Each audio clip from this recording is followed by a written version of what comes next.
I'm one of the happiest person as a journalist, what I see going on right now. The reason is simple. For the very better part of 2025, 2026, we were encumbered with things that are not supposed to be, because I call it juvenile politics, when we're arguing about who is going to be the leader of this party, who is the chairman, who INEC recognizes. All of that is just a massive waste of our time. Now that all that is settled, we're not discussing issues. It's about performance, it's about alternative ideas, it's about what proposals we should look at. The government is doing this, the alternative is coming from the opposition. And Atiku Abubakar literally set up the first salvo, and he's been in the policy, and he's going to be there for a long time, because Nigerians are looking for a way that their lives will be better. Who do they believe is a big question. Paul Ibe is a media advisor and to an associate of former Vice President Atiku Abubakar. Mr. Paul Ibe joins us from our Abuja studios. Mr. Ibe, thank you so much for coming on the program. Thank you for having me. My prayer is that we will keep this energy of issue-based debates till the election.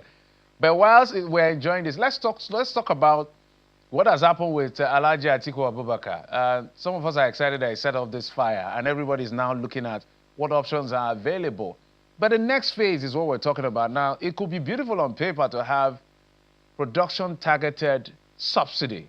Sounds brilliant. Even some people don't agree with it. Some people say we should not go back to the old days because nothing is foolproof in that sense. But one of the things that is lacking in that proposal right now that should be is the arithmetic modeling of what it is and what it should look like. But let me allow you to have your first take on that proposal and what you have seen as a reaction of the All Progressives Congress led by President Bola Tinubu.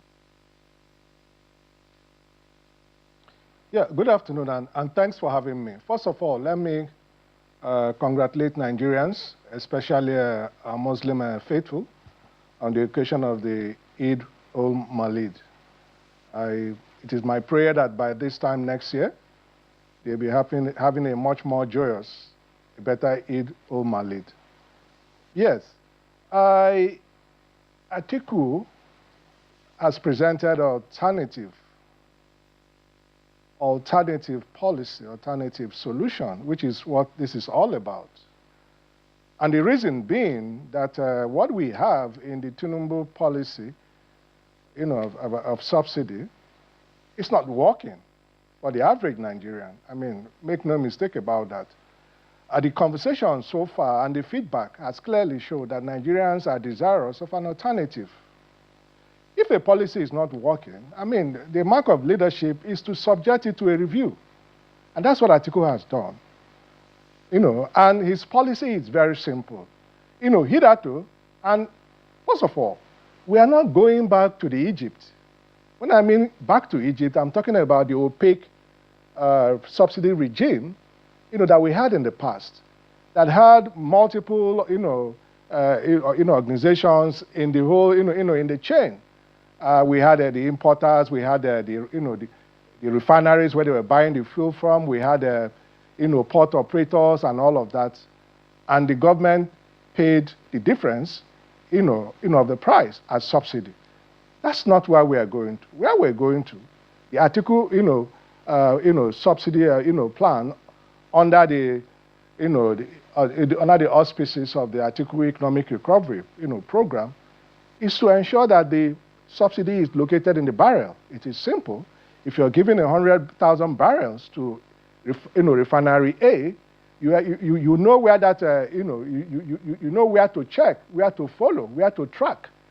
And the whole idea is that when the subsidy in the barrel is given to the refiners, that will encourage them to produce fuel, diesel, and associated, products at very cheap, cheaper, cost. And then the petroleum leaves the country, and there'll be an independent body that will be able to evaluate based on all of the, all of the dynamics, and be able to get a price, and then it will be capped, so that those who are selling will sell within, the price, that had been, agreed upon. And so that cheap cost will be passed on to the consumers at home and, in businesses. Don't forget that we practically run a generator economy. So everything that we do, the fuel and diesel is tied to it. So the cheaper it is, which is exactly what Atiku Abubakar, has proposed, the better it will be for the economy. Prices will be reduced, cost of inflation, and all of that. The cost of moving products of farmers from where they are, to the consumers. The cost, the cost of logistics and all of that. Businesses will produce at cheaper rates. Products will be cheaper. The truth of the matter is that the transport component of the goods and services that are available to us, transport alone at times is even more expensive than even the actual cost of producing that particular goods. So the whole idea is to ensure that the price, fuel is crushed. The price of, the cost of transportation and movement and all of that logistics is crushed.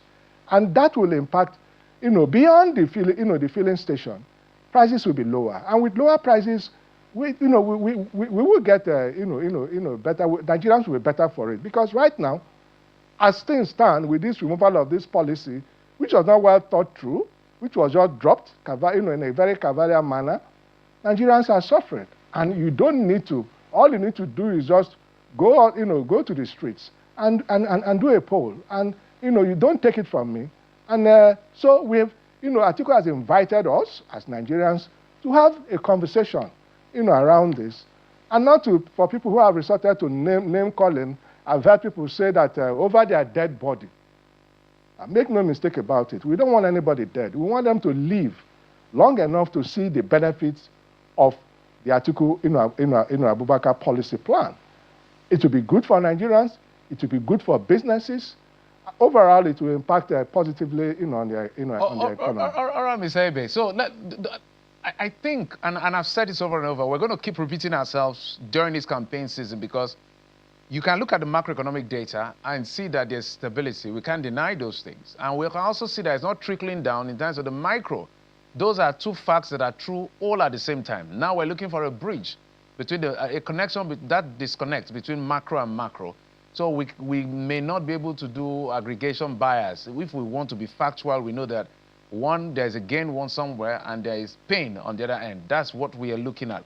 And just like you said, there's a NMPCL and SNEPCO recently, the, what was that, Southwest, Bonga Southwest Apparel, the $20 billion investment that is coming in that direction with a very, Father Christmas incentive, literally $11.50 tax incentive, will I call it discount? Now let's just call it tax incentive to just, provoke and support, incentivize the upstream sector so that we can have this investment that has been lying dormant for 20 years. People have argued about that incentive. So yes, there's an argument to that end that the upstream is getting incentive. The downstream, which is what you're talking about, demands or requires some level of incentive. The Bola Tinubu administration says, no, we can use social intervention as a cushioning effect, but don't touch this policy because it's a long-term policy. But let's talk to you about the numbers, which is what is important. 3 people are affected. Businesses, those who are stakeholders in the sector will be affected. Citizens will be affected. Government revenue will be affected. If we do 1.5 million barrels as of today, or 1.6 in terms of specific crude, not condensate, what comes to federal government may be about 700,000 barrels. And if you break that down, remove all our encumbrances of what we do cash, crude for cash, maybe about 500 or 700. Do we even have enough crude to be able to subsidize production? That's question number 1. If we're able to do the math and subsidize for production, say if this policy is reversed through production targeted subsidy, how much do you think will be the fair amount that prices can be capped on based on the discount given to the downstream people? If you get my drift, how much are we going to be buying fuel? Have we worked that math yet? Well, it's still early days. There are things that I can't sit here and, and begin to propagate. Okay? But Bismarck Rewani, a very respected economist, had anticipatorily, backed, this reform. He backed it even before the, Atiku, plan, of last week. And it was at a Nairametrics, TV, breakfast, meeting and all of that conversation was being had. They were having conversation amongst economists. And he did talk about, the subsidy in the barrel, okay? And he also spoke about the fact that it will actually, increase revenue. So all of these talk about we have enough, we have enough crude, to do this. And the whole idea is that if we're able to get the subsidy, right, which this particular plan, we do, is going to have a very, the effect it will have, it will be very massive. It will be huge. You're talking about the bonga and all of that. Yes, we need revenue and all of that, but this is where it, it concerns the average Nigerian. It is fuel. It is fuel. And if we're able to give that benefit, to put the benefit in their pocket, okay, we will have achieved a whole lot. And the economy as it is now, beyond all of the stats and the figures being bandied all over the place, the economy is, it is prostrate. It is prostrate. It is practically dead. We don't have an economy.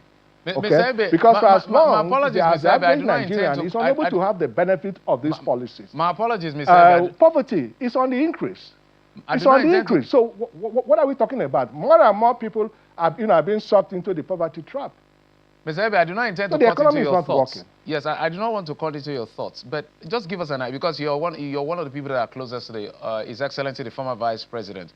We should have an idea. I'm buying fare 1,002 and around that figure. So if we implement this idea, say today, just hypothetically, and give this incentive, are we going to be selling? Is the model like, if the market price, the free market price is $80, are we going to be selling, when we do the evaluation of what is needed for domestic consumption, are we going to be doing a 20% discount? Like, let me give an instance. 80 is the market price. We say, okay, Dangote Refinery, Walter Smith, Aradel, take it for 60. And for this, let's find out how much it will cost us at the pump price. Is it going to be 1,000? Is it going to be 700? But I would like you to think about that question. We'll go on a break. We'll be right back. Stay with us, sir.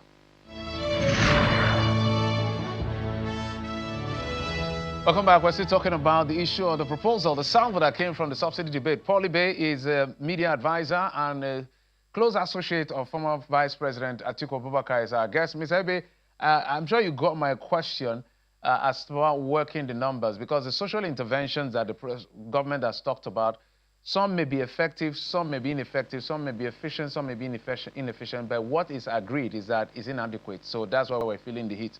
So talk to us. Do you have any ideas on how these numbers can work, even without you speculating? Well, what you're forcing me to do is to speculate. As you and I speak, the price of crude, it's about $90, depending on, the type of $84, between $84 and $91. So that is what it is today. We will not know what it will be by this time in 2027. So to ask me to be able to, talk, to you about what the price, per liter will be like, I don't think, it is, that's an anticipatory thing. But what is going on right now is that this particular policy is being, worked out, and, Atiku Abubakar is reviewing his policy as we speak, and very soon, all of that will be out, in the public domain for Nigerians to interrogate. That and, all the other, policies about security and, and all of that is going to be available, to the public. Okay. So just give us a little time. Well, we'll give you a little time, but, Nigerians are eagerly waiting for some level of salvation wherever it comes from, as far as these numbers are concerned. I wasn't telling you to be anticipatory. I just wanted you to work the numbers hypothetically. Yes, we have started this conversation. Yes. And we're not going to finish this, we're not going to finish this conversation today. It's an ongoing conversation, and all of those questions, will be answered. Answers will be provided to them. Let me ask you a political question now as we begin to wind down. Do you think that this proposal by Alhaji Atiku Abubakar, who has now tweaked his initial position, has now expanded his appeal to the citizens? Well, let me be honest with you. I don't think this was, it was a function of appeal. That's not what it is. I think Atiku Abubakar, is very concerned about the state of things, about the plight, of Nigerians. And, policies are meant to bring about, positive changes in the life of citizens and not negative. And if you're a leader, if you have put a policy in place and it is not working, you should also be honest enough to be able to accept that what you're doing, the road you're traveling, is a road to nowhere. That is why in a car, those that, those that invented a car also had a gear for reverse, so that at some point in time you can go back. I think Atiku looked at all of the dynamics. He looked at the situation of the average Nigerian, and he's very concerned, about what this can do, even the social impact. It could, bring about, an upheaval. People are hungry, they are hungry, they are angry, and you need to do something to be able to bring about, a change. And that is exactly, what he has done. If, as a result of what he has done, it brings an appeal, that is a different thing. But like I said, it was not walking from, the appeal they're talking about is like walking from the answer. But that is not what it is. All right. Yeah, because the APC and the presidency, they will always call him perennial contestant, that this is his own desperation to get into the villa at a higher office. How has he responded to that? 30 seconds. Well, those who have been given the mandate, what have they been doing? Apart from co-opting non-partisan institutions to be standing on their mandate. I mean, why did Tinubu snatch, grab power? Was it for the purposes of impoverishing Nigerians, as you and I speak? About 25 million or thereabouts have been added to the to the poverty trap since Tinubu took over power. So that is the question you ask yourself. And if he's unable to do this, the next election will be a referendum on both the policy, the subsidy policy of Tinubu and all the other policies of his government. And only Nigerians will determine, who will be the leader. So beyond all of the hoopla, all of what they are saying, if there is a mandate for Atiku Abubakar, he will implement the policy that he has, that we are talking about. All right, Mr. Yeah, thank you so much. Mr. Paulibe is a media advisor and a close associate of former Vice President Atiku Abubakar, who is the presidential candidate of the ADC in the 2027 presidential election. Thank you, sir, for coming through on this invitation. Thank you. I appreciate it. Thank you for having me.